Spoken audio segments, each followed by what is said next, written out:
Meus queridos, esse é um tema extremamente relevante para a vida da igreja, para as famílias da igreja e particularmente para nós homens, porque trata da missão, da responsabilidade que Deus nos incumbiu diante das nossas esposas, dos nossos filhos.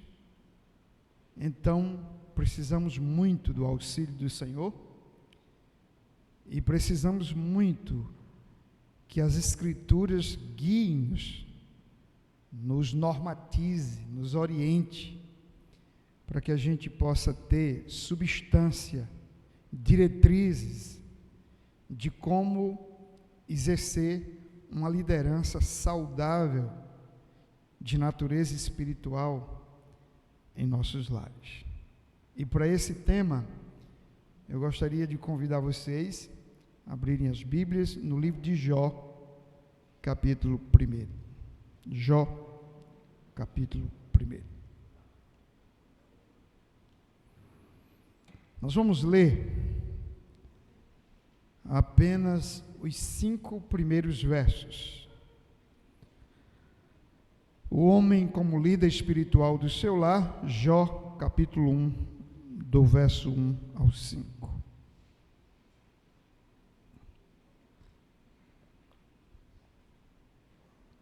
Ouçamos o que diz o Senhor.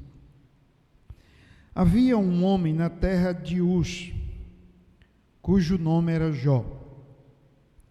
Este homem era íntegro e reto, temia a Deus e se desviava do mal. Nasceram-lhe 7 filhos e 3 filhas. Tinha 7.000 ovelhas, 3.000 camelos, 500 juntas de bois e 500 jumentas. Também tinha muitíssima gente a seu serviço, de maneira que este homem era o maior de todos os do Oriente.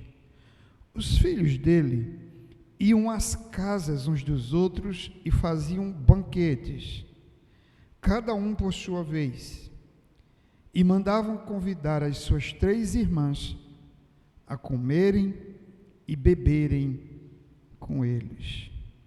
Quando se encerrava o ciclo de banquetes, Jó chamava os seus filhos e os santificava. Levantava-se de madrugada e oferecia holocaustos, segundo o número de todos eles, pois Jó pensava assim: talvez os meus filhos tenham pecado e blasfemado contra Deus em seu coração.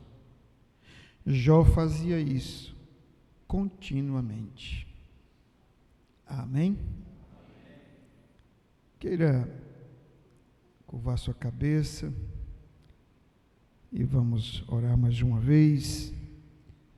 Senhor de toda graça, Tu és o nosso Deus, o único Deus verdadeiro, o único Deus vivo, o único Deus que age e que opera, um Deus santo e majestoso, todo-poderoso, Senhor dos céus e da terra. É diante da Tua presença que estamos hoje à noite aqui, e suplicando que o Senhor seja propício a nós pecadores. Se apiede das nossas almas e em Cristo o Senhor nos assista, o Senhor nos perdoe, o Senhor nos capacite.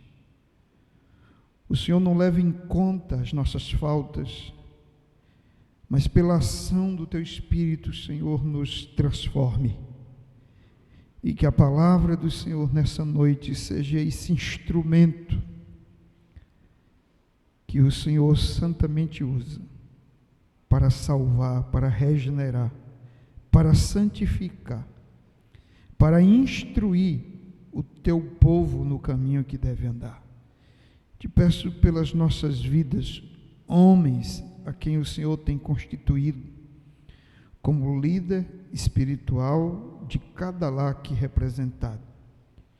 Que sobre nós repouse a tua bondade, a tua bênção e a tua graça, e que nós ouçamos a tua voz com clareza, e que tenhamos corações inclinados, desejosos e atentos, a fim de que pratiquemos aquilo que ouvimos. Em nome de Jesus, amém. Meus queridos, Jó era de Uz, conforme o texto nos mostra, na parte central da Arábia, nas mediações de Ur dos Caldeus, de onde Deus havia chamado o patriarca Abraão. O nome de Jó significa aquele que sofre, ou aquele que geme.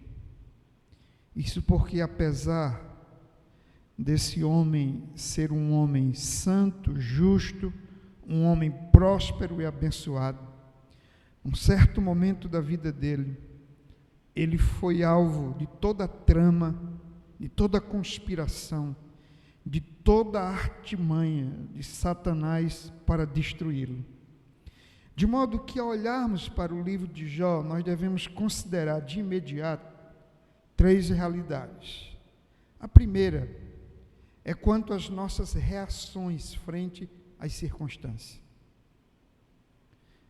Eu me lembro que no meu primeiro ano de seminário, eu li um livro do qual eu não me lembro de nada, nem da editora, nem do autor, nem o tema do livro, mas eu me lembro uma frase, que as coisas mais importantes da nossa vida não dizem respeito ao que nos acontece, mas as nossas reações àquilo que nos acontece. Então, a primeira coisa que eu vejo no livro de Jó é que aqui tem um homem que sabe como reagir diante das circunstâncias. E a pergunta é simples: como é que nós reagimos quando a nossa vida parece um castelo belo, confortável e sólido? Será que deixamos o Senhor por causa disso? E como reagimos quando a nossa vida parece um caos? Parece um centro de ruínas, de luto, de pobreza, de doença, de sofrimento e aflição. Jó passa por essas 2 realidades. No momento, a riqueza, a fama, o reconhecimento, a bajulação, o conforto, a prosperidade rodeia. No segundo momento, ruínas, luto, dor, pranto, desamparo, injustiça, acusações. Segundo, a segunda questão é quanto à necessidade de discernirmos os ataques de Satanás contra nossas vidas. As obras de Satanás, suas estratégias, seu poder de sedução e engano, sempre terão como propósito induzir o crente a rebelar-se e blasfemar contra Deus. É interessante. Quando você está na prosperidade, é como se o diabo chegasse e dissesse: Deus é descartável, você é autossuficiente. Mas quando você entra numa situação de desespero e de dor, você pode ouvir claramente: Deus te abandonou, Ele não se importa com você, você precisa dar rumo à sua vida, encontrar soluções que lhe sejam próprias. Ou seja, em ambas as situações, desista do governo de Deus, Ele não é confiável, governe a si próprio. Você tem, você mesmo, a solução. E então, o diabo percebe que as riquezas não subiram, o poder das riquezas não subiu à cabeça de Jó. Ele julga que quando as tragédias virão, Jó vai blasfemar, Jó vai se rebelar contra Deus. Nada disso acontece, sabemos perfeitamente, porque a reação de Jó é a reação de quem, independente das circunstâncias, ama, teme, serve e adora a Deus de todo o coração. A terceira questão é quanto aos atos da providência. O livro de Jó nos mostra que a providência converge todas as coisas para o propósito que Deus tem. A providência de Deus na nossa vida não faz com que sejamos aquilo que queremos, mas faz com que aquilo que Deus quer se cumpra cabalmente. Assim, é que nenhuma contingência pode impedir que Deus faça a coisa certa, no tempo certo, conforme sua sabedoria, vontade e propósito. A vontade de Deus, o propósito de Deus prevalece e Deus executa todas as coisas de acordo com sua sabedoria e seu santo poder. Dito isso, é que o livro de Jó nos mostra que Jó é um homem piedoso, porque essas atitudes, esses procedimentos, essas reações diante de circunstâncias tão opostas, não é para qualquer um, é para gente piedosa, que constrói uma vida espiritual na presença de Deus, para a glória de Deus. Meus irmãos, a piedade de Jó, ela pode ser comprovada em 3 áreas importantes da sua vida: na religião, na família e no trabalho.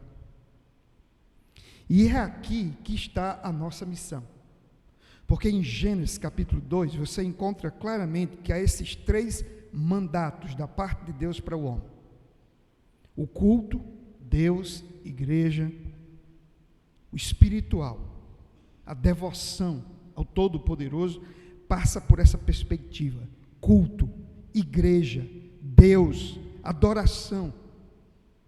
Mas há uma segunda missão, que é o trabalho: cultivar, guardar, construir, criar. E a terceira, a família, casamento, família, filhos. E isso aparece aqui em Jó. Em primeiro lugar, nós vamos encontrar que Jó só consegue ser um líder para a sua família, porque antes de tudo ele tem um relacionamento com Deus. Em segundo lugar, nós vamos observar que Jó só consegue ser um líder, porque ele é um líder espiritual, porque ele é um sacerdote do lar. E em terceiro lugar, a gente vê que ele só consegue ser um líder para a sua família, porque ele é um provedor. E de antemão, deixa eu dizer uma coisa para você. Há muitas igrejas, e eu não conheço a vida diária de vocês aqui, fico até à vontade, porque eu sou pastor de uma igreja há 30 anos, e eu acho que os problemas que tem lá não tem aqui. Vocês são diferentes. Digam amém pela fé, né? Mas o fato é o seguinte: o que nós temos visto ultimamente é que em muitas igrejas, você quando fala do espiritual, aí você diz assim: as mulheres, oração, evangelização, adoração.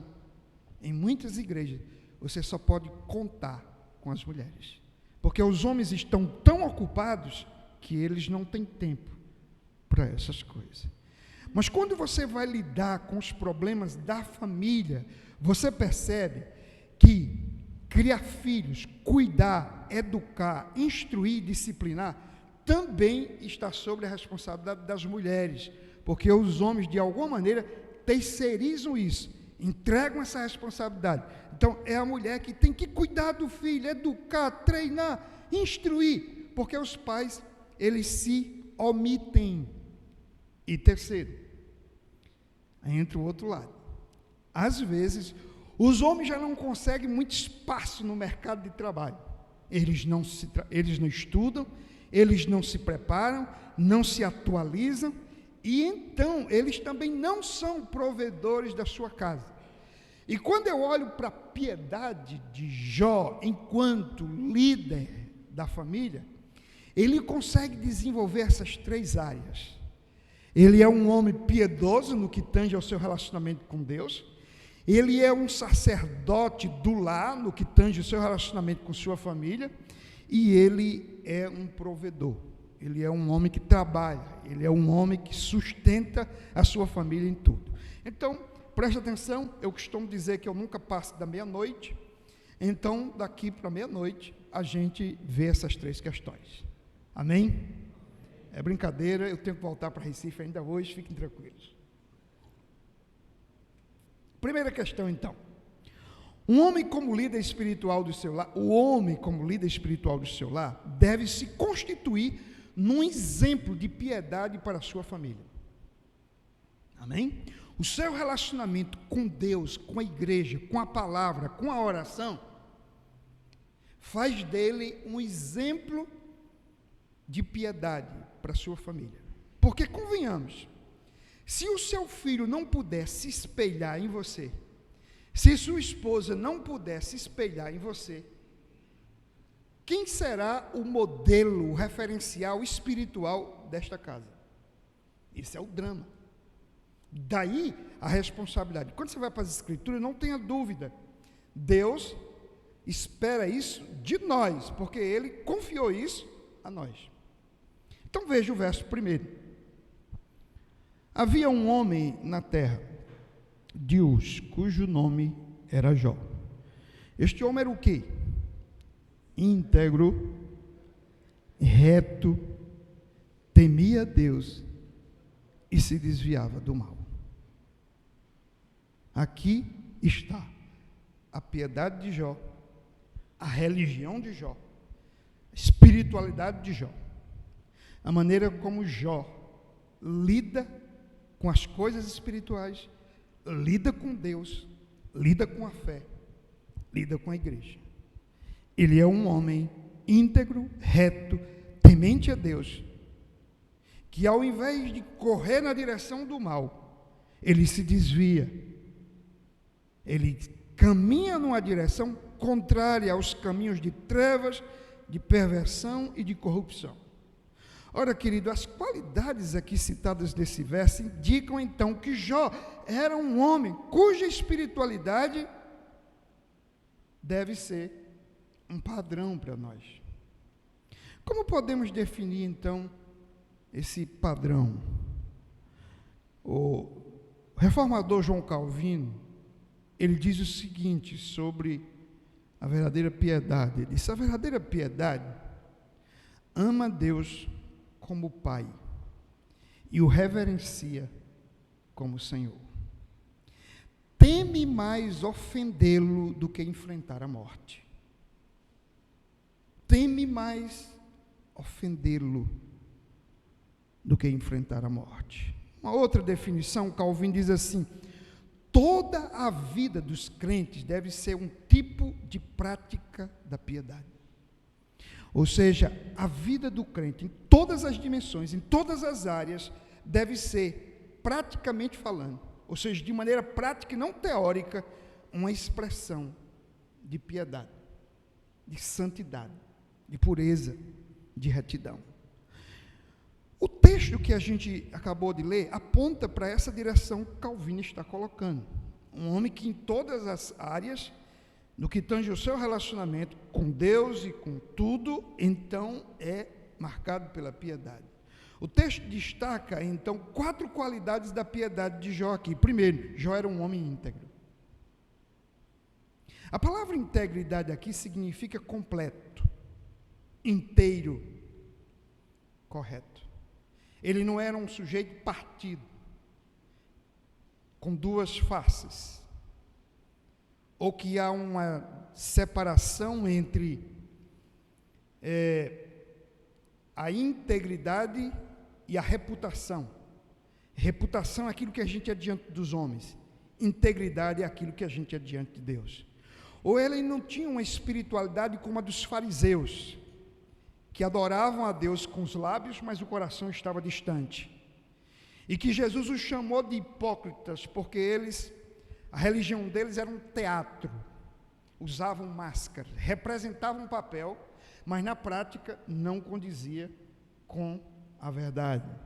Então, eles são completos, eles não são partidos, eles não têm 2 realidades, uma diante dos homens e outra na vida privada. Jó, então, era um homem honrado, e digno e de caráter ilibado. Quando acusado injustamente, Jó podia apelar para Deus com a liberdade de consciência. Quando seus amigos o acusam, por exemplo, no capítulo 31, versos 6 e 7, ele diz: Deus me pese em balanças fiéis e constate a minha integridade. se tenho desviado os meus passos do caminho, se o meu coração tem seguido os meus olhos, se as minhas mãos estão manchadas. O que Jó está dizendo é o seguinte: eu estou despido diante do próprio Deus, que é o que Jesus propôs aos fariseus. Parem de orar nas praças e de ocuparem os primeiros lugares nas sinagogas, entrem no quarto, e lá vocês ficam despidos das máscaras, porque no quarto a gente tira as máscaras, a gente é quem é, e lá eu vou ver vocês como vocês são, e vocês vão sentir como são, e quem sabe que lá eu vou poder tratar com vocês. Enquanto vocês estiverem representando, eu não posso fazer nada. Jó não era assim. Jó era íntegro na presença de Deus. Em segundo lugar, Jó era um homem reto. Ou seja, Jó era um homem que agia justamente, que empregava o princípio da justiça em suas ações, que agia honesta e eticamente. Isso significa dizer que ele não tinha nenhum desejo, nenhum propósito de agir contra a moral, a reputação, a vida, o bem-estar ou a propriedade de alguém. Ele procurava ser justo em todas as suas ações. Terceiro, Jó era um homem que temia Deus. Ele tinha devoção pelo Senhor. Ele reverenciava Deus, reconhecendo seu senhorio, sua majestade e sua transcendência. Esse Deus da pós-modernidade, extremamente imanente, os homens manipulam, acham que pode controlá-lo e determinar o que Deus faz. Isso é uma maneira de paganizar o conceito de Deus e de paganizar o relacionamento com Deus. Jó não. Ele entendia que esse Deus era majestoso, transcendente, soberano, todo-poderoso. Ele não ousaria tratar Deus, despindo Deus da sua transcendência, da sua essência, da sua glória, da sua majestade. Portanto, Jó temia Deus. Jó era um homem que trazia no coração uma profunda devoção ao Senhor. Jó era um homem dedicado à religião, que servia ao Senhor com santo temor, zelo e reverência. Jó era sincero em sua religião. Ele não era como os fariseus dos dias de Jesus, cuja prática era dissimulada. Mas quarto, Jó era um homem que se desviava do mal. Esse é o modo do texto dizer que a vida de Jó era marcada pela idoneidade. Jó era moralmente irrepreensível, possuía uma conduta irretocável. Ele jamais compactuava com aquilo que é desonesto, indecente e inverídico. Ele jamais enviaria fake news para alguém, ou jamais iria compactuar com elas. Jó não apenas evitava o erro, mas o reprovava, se posicionava contra aquilo que é pecado. Jó não apenas evitava o pecado, mas tudo aquilo que pudesse fazê-lo pecar.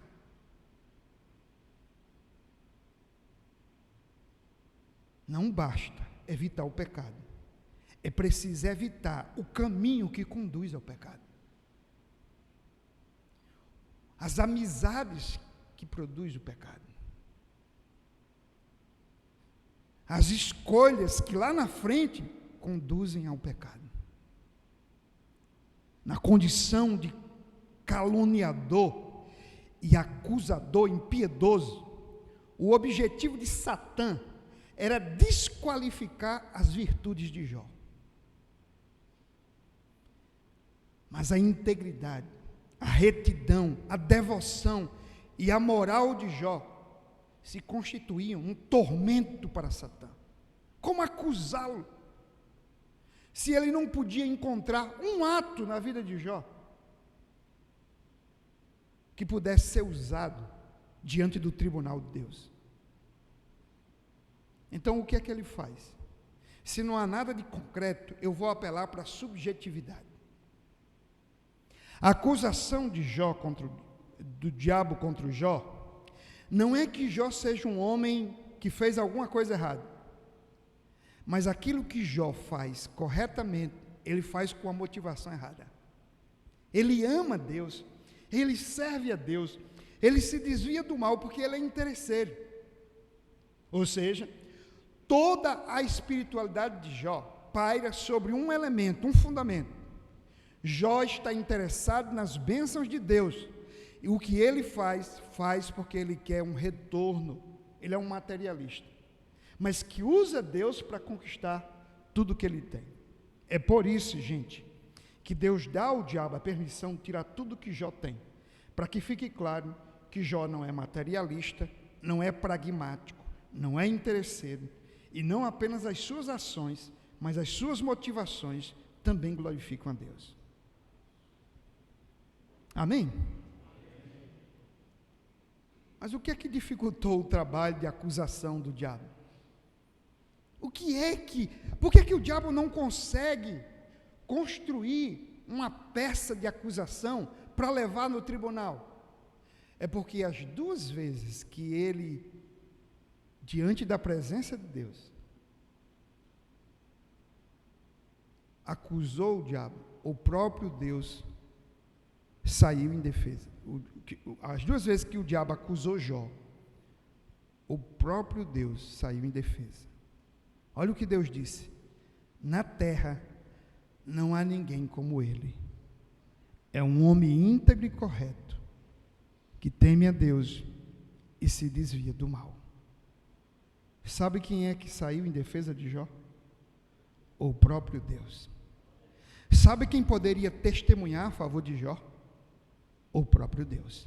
Aquele que sonda os corações, aquele que pesa as intenções e as motivações humanas, testemunha que Jó é um homem íntegro, correto, que o teme e se desvia do mal.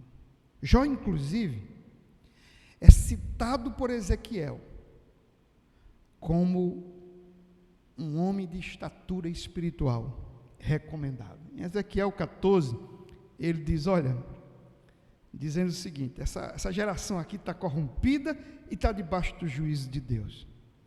E ainda que Noé, Daniel e Jó estivessem nessa geração, só salvariam a si próprios.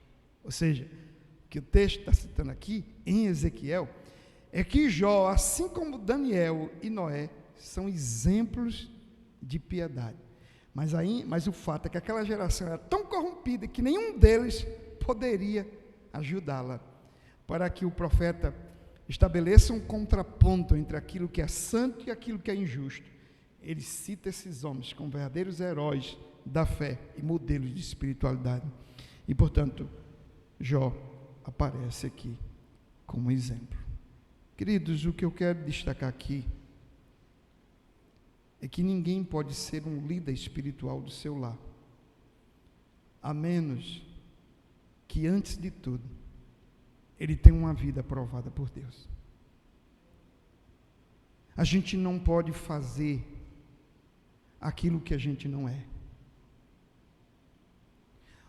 O ambiente familiar, ele é um teste para nós, de fé e de piedade, porque é lá que a gente é crente ou não é. O pouco tempo que a gente fica na igreja não serve para testar a nossa espiritualidade, mas é na casa e no trabalho, no lar e no desenvolver da nossa atividade profissional, que nós somos provados, testados e dizemos qual é a natureza da nossa fé. Jó, portanto, tem esse tipo de espiritualidade. E uma vez que ele era um homem irrepreensível, tanto diante dos homens como diante de Deus, é que ele pode ser um líder para a sua casa. E aqui vem nossa segunda questão.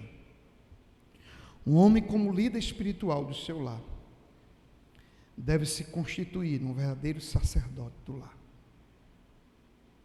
Aqueles que gozam de um relacionamento diante de Deus, que revelem isso diante de suas famílias.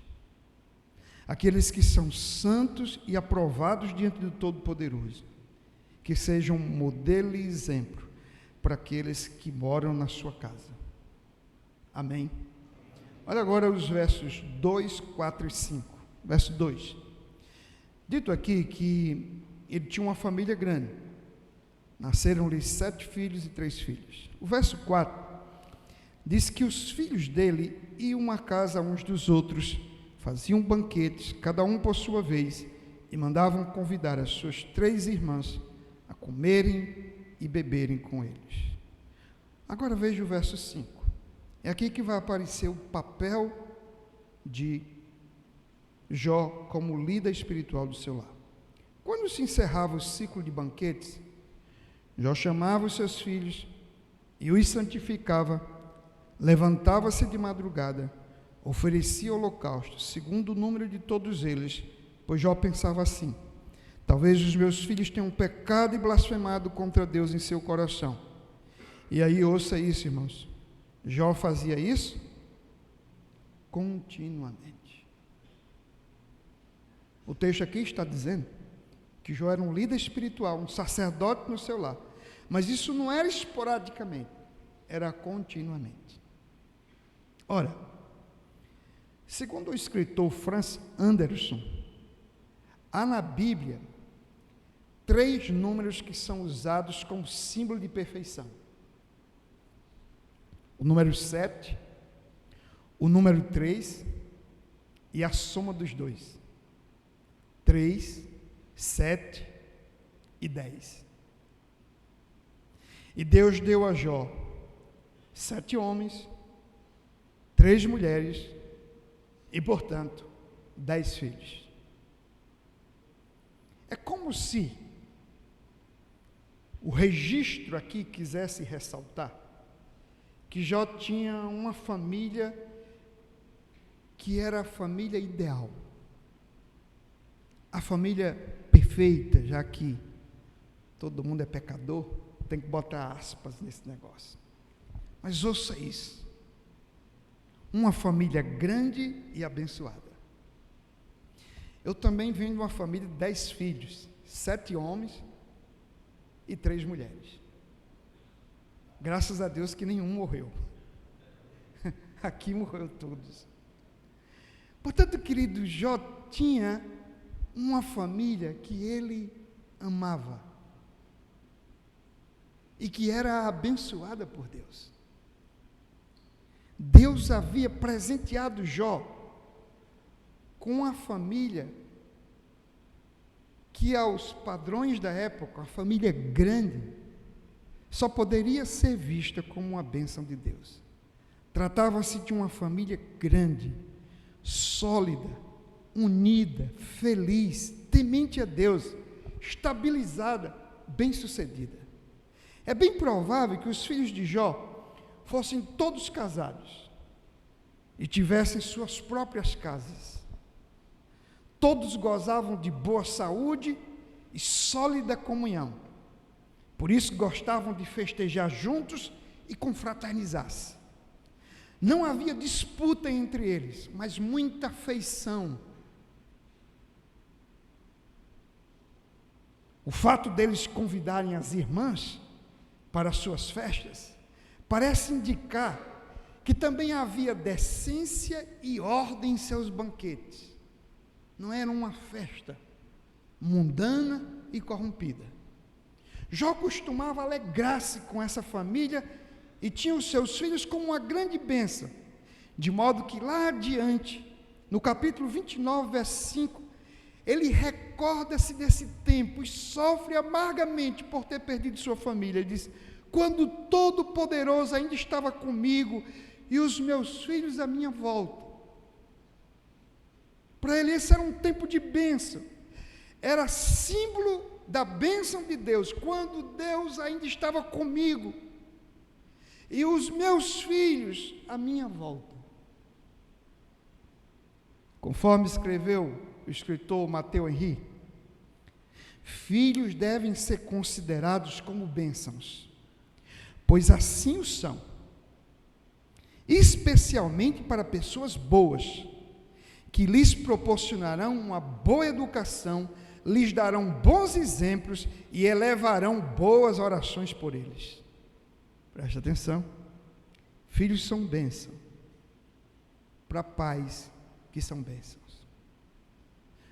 porque normalmente a razão por que os filhos se tornam maldição na vida dos seus pais é porque os pais falharam na educação. Vimos aqui, queridos, no verso 5, que quando se encerrava o ciclo desses banquetes, é possível que esses banquetes duravam uma semana inteira, como era muito comum as festas no Oriente. E então, quando terminava o ciclo de cada um desses banquetes, não sabemos se havia uma festa para cada aniversariante, ou qual era o calendário que determinava esses banquetes.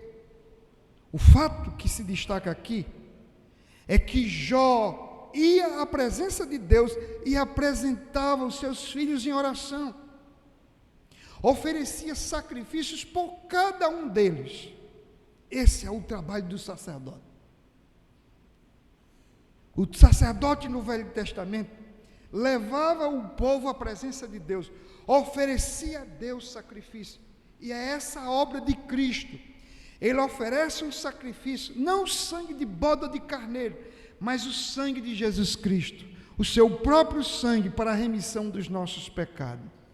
Queridos, embora nada indique nessa passagem que os filhos de Jó tivessem uma vida licenciosa, de embriaguez, de preguiça, e não houvesse nada nesses banquetes que trouxesse vergonha, Jó, porém, como um verdadeiro sacerdote, ele ia lá e, temendo que no entusiasmo da juventude, depois de um copo de vinho a mais,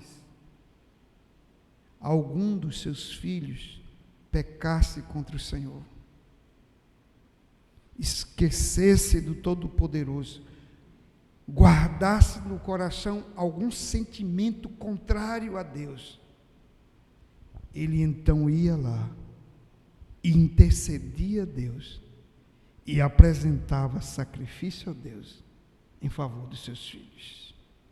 A preocupação com o bem-estar espiritual dos seus filhos era uma das marcas da piedade de Jó.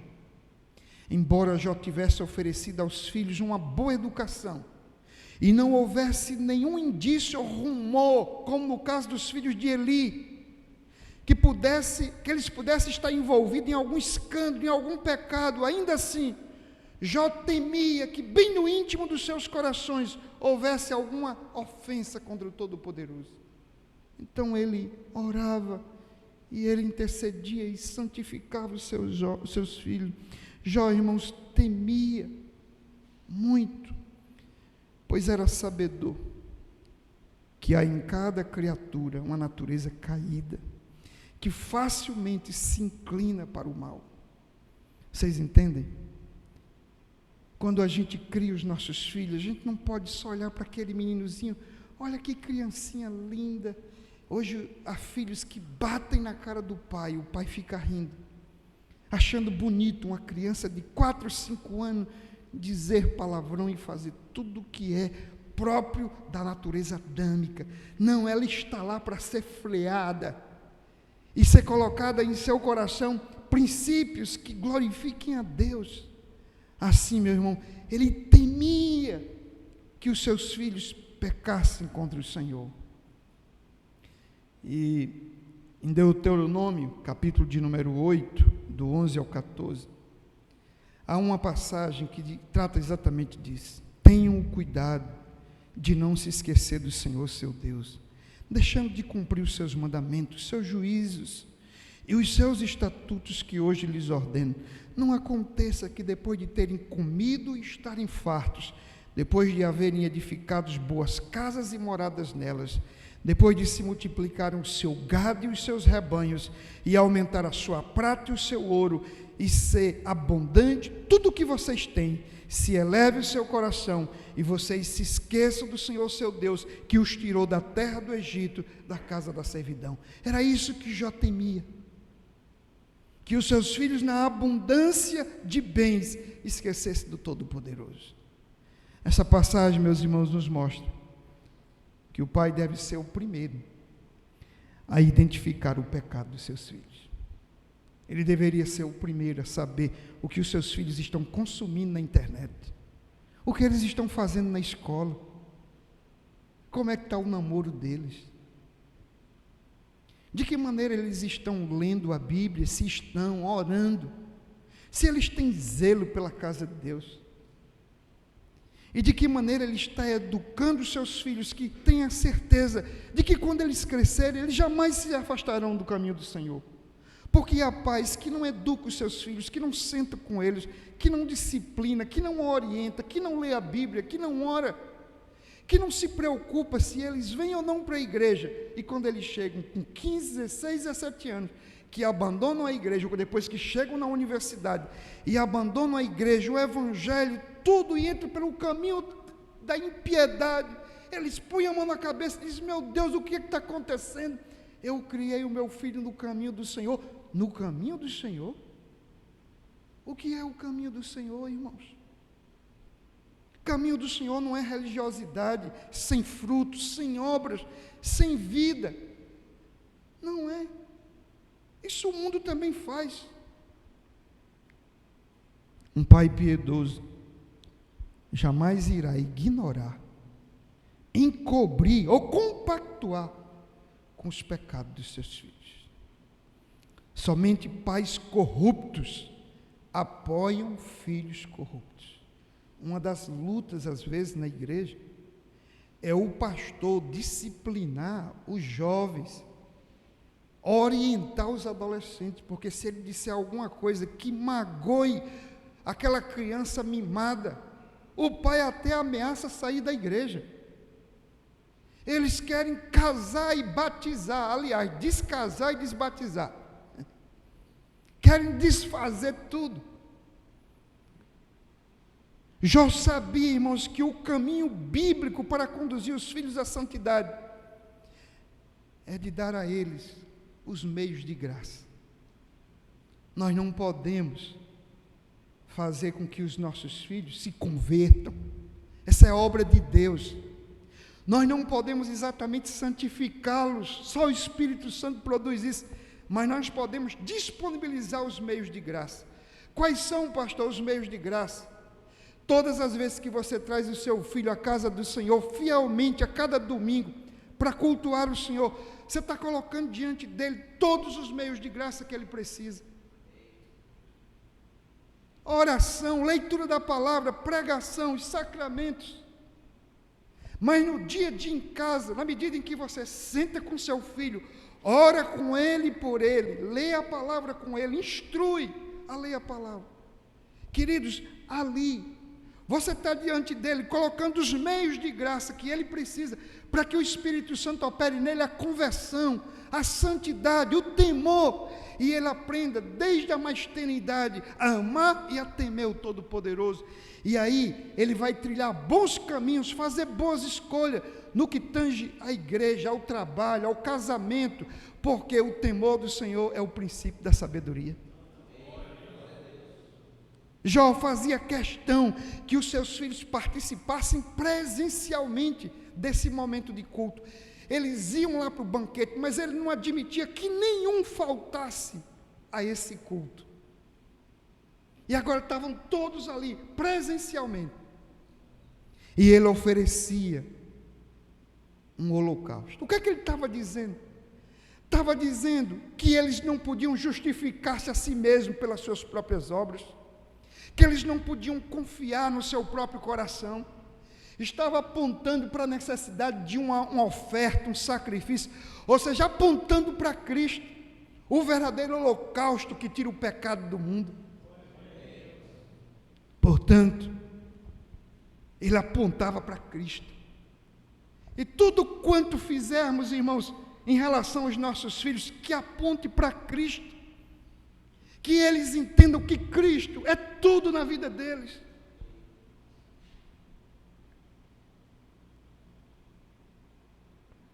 Os elementos litúrgicos da religião, quando pautado pelas Escrituras, ao invés de tolher ou deturpar a devoção espiritual, servem como elemento de proclamação e perpetuação da fé. Você é um pai que se preocupa apenas com a escola? Fico feliz quando eu vejo um pai dizendo: vou pagar uma escola particular porque eu quero que meu filho tenha uma escola melhor. Como é bom quando o pai diz: eu posso pagar um plano de saúde. E o filho adoece e tem um bom médico, um bom hospital. E eles têm boas vestes e boas recreações, e estudam inglês e fazem computação. Mas cuidado, de nada adianta você ensinar o seu filho a ganhar o mundo todo,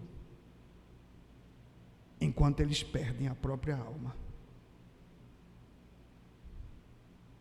Eu pergunto, o que você daria em troca da alma do teu filho?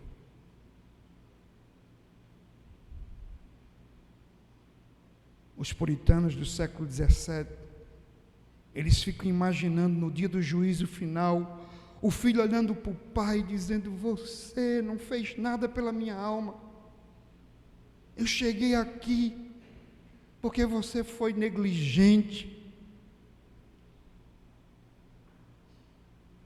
Observe, queridos, que Jó não se enveredou pelos caminhos da omissão de Jacó, de Arão, de Eli, Davi e tantos outros reis de Israel, cujos filhos vieram a padecer por falta de instrução, disciplina e cuidado espiritual. Eu olho para Jacó, Esaú, uma tragédia. Jacó Isaac era omisso, nunca interviu na contenda entre os filhos. E Jacó era corrupto, Esaú desviado. Aí eu olho para Arão, 2 filhos entraram para o ministério, morreram no primeiro ato depois de ordenado. Não aprenderam a temer e amar a Deus. O texto dá a entender que eles foram para o altar embriagados. Eu vejo Eli interrompendo uma linhagem sacerdotal, porque os seus filhos se corromperam e ele não teve coragem para discipliná-los. Eu olho para Davi, um caos a sua casa, ele nunca interviu.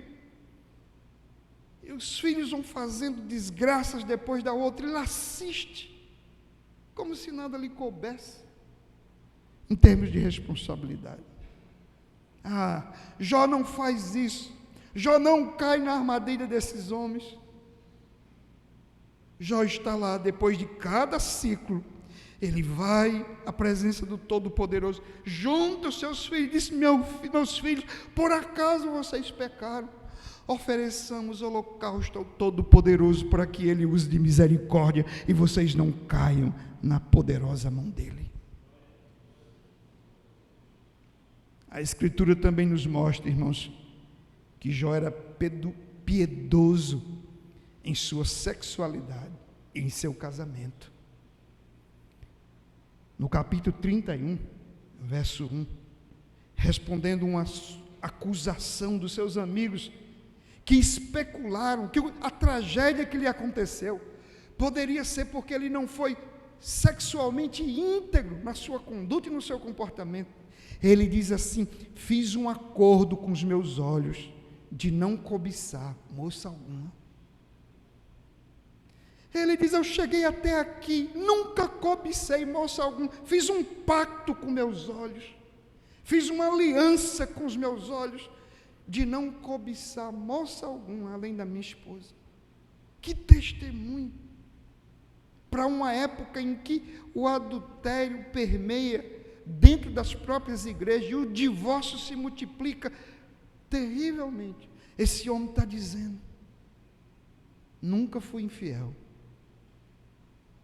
Sou um homem até então influente na sociedade. Tive relacionamento e tudo estava diante de mim, mas eu fiz um acordo. Observe que nesse ponto, Jó foi mais zeloso do que Davi, mais zeloso do que Salomão e Sansão juntos. Ambos enfrentaram grandes quedas, porque não vigiaram nessa área crucial da vida de um homem. Davi adulterou. Salomão multiplicou as mulheres e adorou os seus deuses. E Sansão caiu na sedução e na armadilha de uma mulher pagã. Um líder espiritual precisa ser cuidadoso com suas redes sociais, com tudo o que ouve, lê, assiste e curte. A internet tem sido um caminho de escravidão pornográfica. O que tem de homens viciados em pornografia, mulheres sofrendo por causa disso, casamentos arruinados. Eu tenho encontrado mulheres que dizem: eu me sinto humilhada, pastor, em saber que o meu marido, ele não se satisfaz no leito, ele precisa ir para a internet.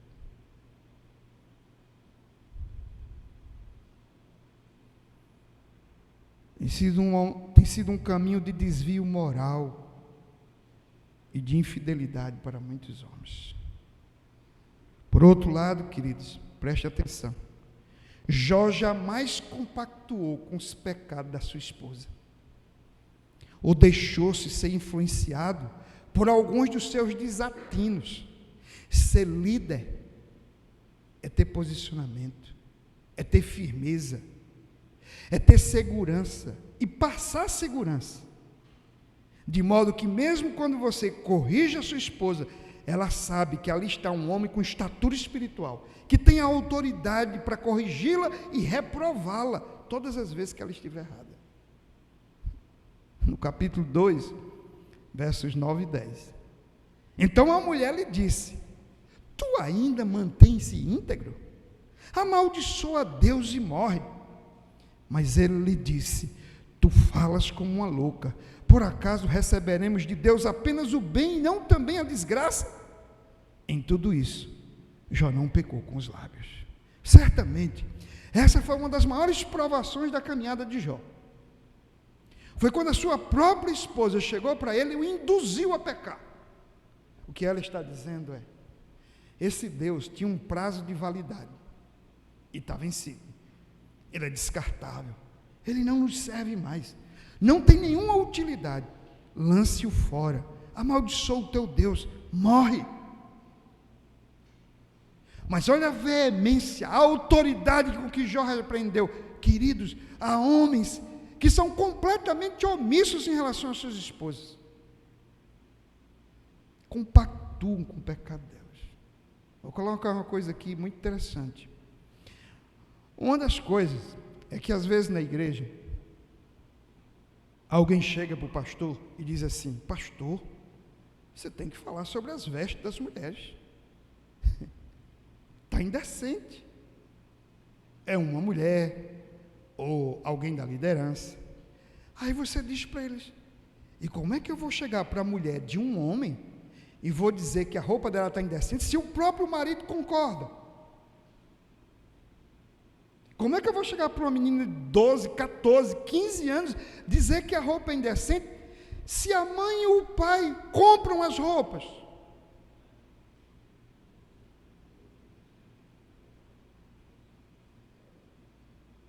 E há pais que estão vestindo suas filhas como prostituta e espera que elas cresçam e temam e sejam íntegras a Deus. Não são poucos os homens que se desviaram do caminho ao compactuarem com os pecados de suas mulheres. Adão comeu do fruto proibido.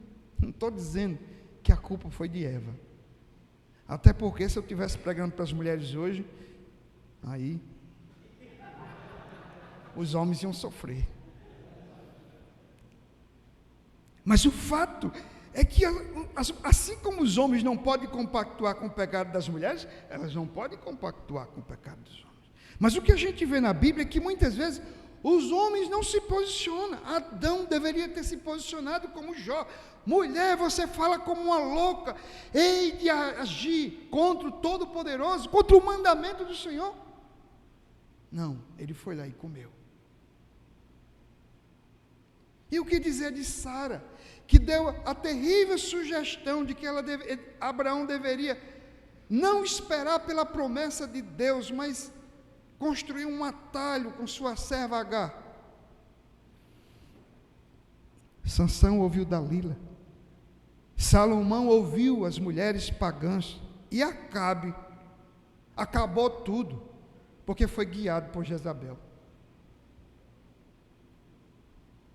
Portanto, queridos, veja que tem aqui um equilíbrio. Ao mesmo tempo que você tem que ser um marido decente, honrado com sua esposa, você não vai compactuar. Ao mesmo tempo que você tem que ser um pai amoroso, que ama e que dá tudo o que você pode de bom para os seus filhos, você não pode compactuar com os pecados dele. Amor não é a ausência de disciplina. Disciplina não é uma coisa ruim. Terceiro e último lugar, o homem, como líder espiritual do seu lar, deve se constituir num provedor diligente da sua família. Verso 3. Tinha 7.000 ovelhas, 3.000 camelos, 500 juntas de bois e 500 jumentas. Também tinha muitíssima gente a seu serviço, de maneira que este homem era o maior de todos do Oriente. Amém. Presta atenção, no padrão de riqueza da antiguidade, não tinha dinheiro na bolsa de valores. Há 3 caminhos aqui, 3 elementos que caracterizavam a riqueza: terra, muitos animais e muitos servos. Jó tinha muitos servos, diz o texto, e tinha muitos animais. E para ter tudo isso, você tinha que ter terra. E ele tinha muita terra. Até que prove o contrário. Jó conquistou tudo isso trabalhando e trabalhando muito. Que se diga,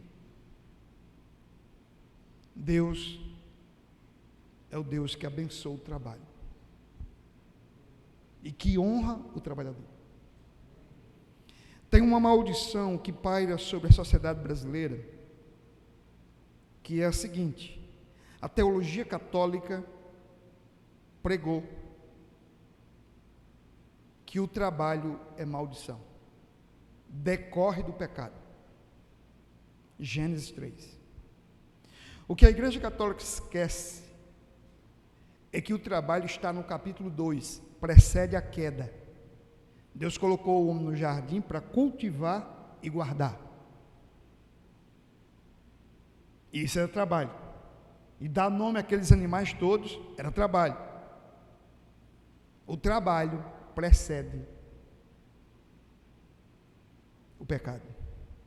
E na Nova Jerusalém vai ter trabalho. Não trabalho enfadonho, porque isso decorre do pecado, mas vai ter trabalho. Amém? Amém. Agora preste atenção. A cultura brasileira é a cultura da preguiça, da esperteza. É a cultura do feriado. É a cultura da enrolação.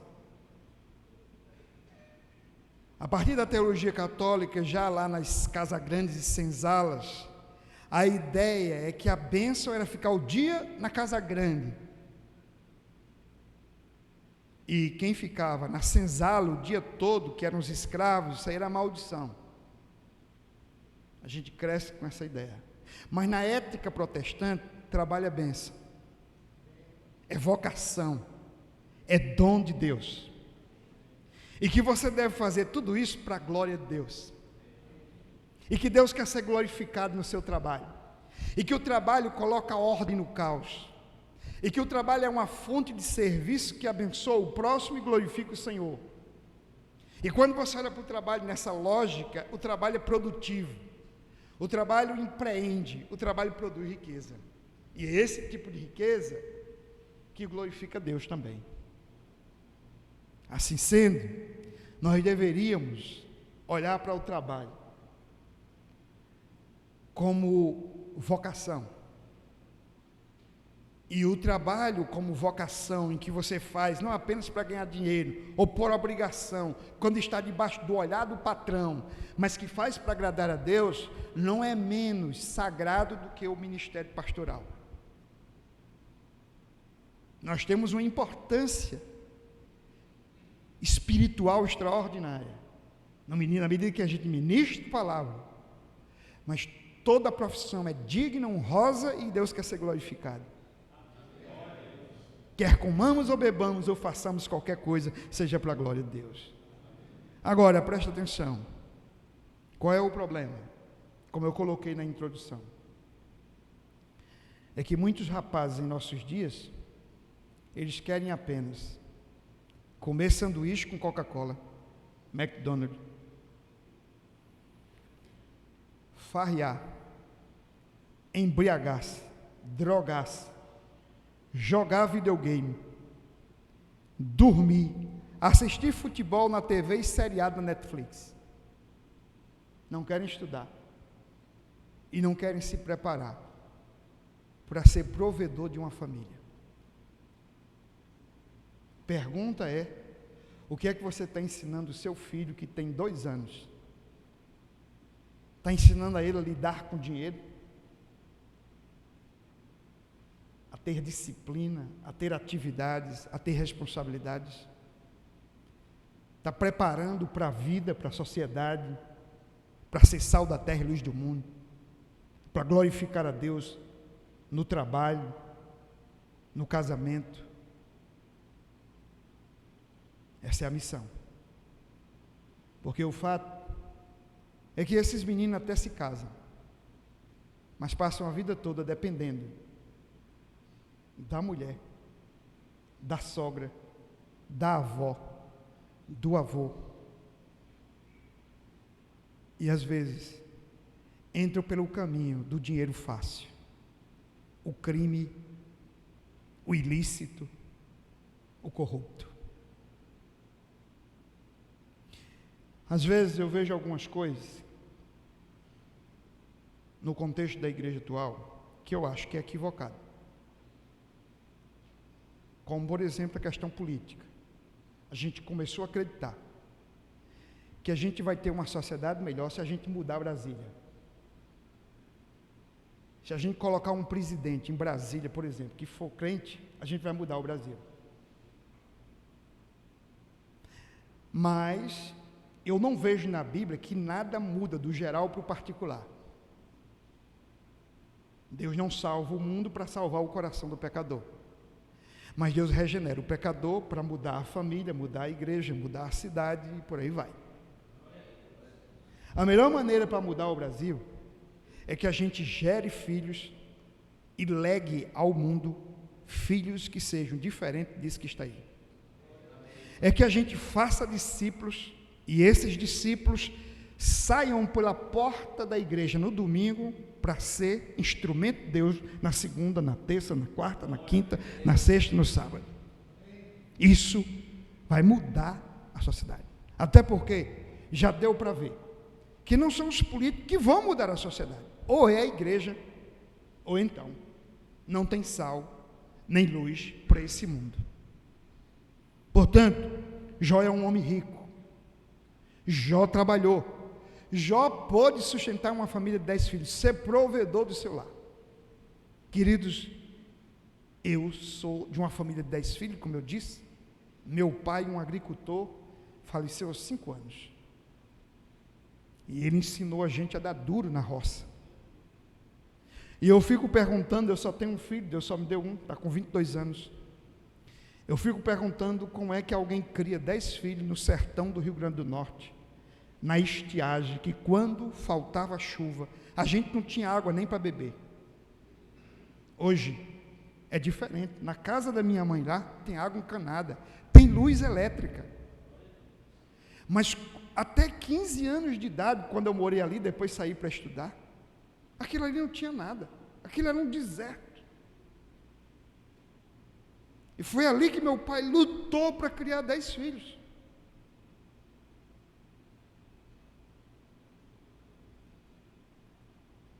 Mas o fato é que eu conheci um homem nobre, justo e reto. E isso fez toda a diferença na minha vida, até aqui.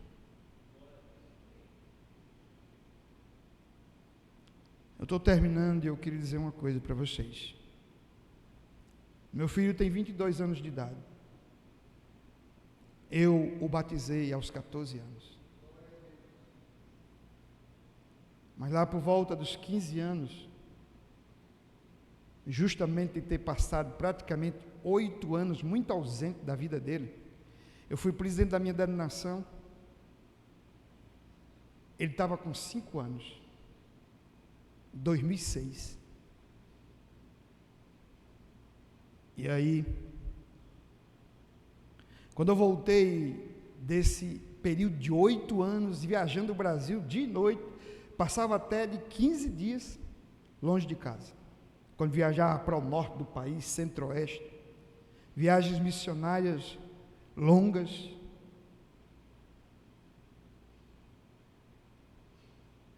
Quando eu voltei, eu vi que meu filho estava caminhando para ser um homem. Eu tinha passado muito tempo distante. E justamente aí, entre os 15 e 16 anos, eu tive medo de perdê-lo. Perdê-lo para amigos não crentes, perdê-lo para o mundo. E eu e a mãe dele caímos dentro. Foi aí que eu tinha deixado a denominação, estava com mais tempo. E uma das coisas que eu entendi que eu tinha que fazer era orar com ele todo dia. Ele não iria para a cama sem orarmos.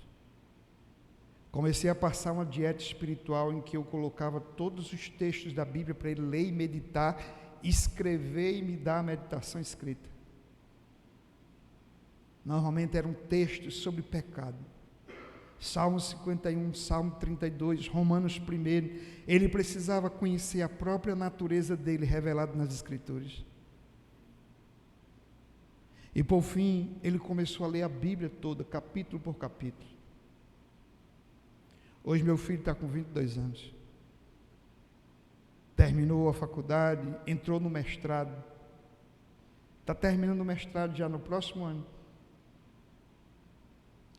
Mas está na igreja servindo ao Senhor, professor e líder dos adolescentes. E a coisa que mais me dá alegria não é quando ele me mostra o 10 no mestrado, mas é quando eu bato a sua porta e ele está debruçado diante da palavra de Deus. Queridos, a gente não cria filhos para nós. A gente não cria filhos para o mundo, para fazer carreira profissional e ganhar dinheiro. Isso tem que ser consequência. O alvo é a glória de Deus. O alvo é que ele chegue no céu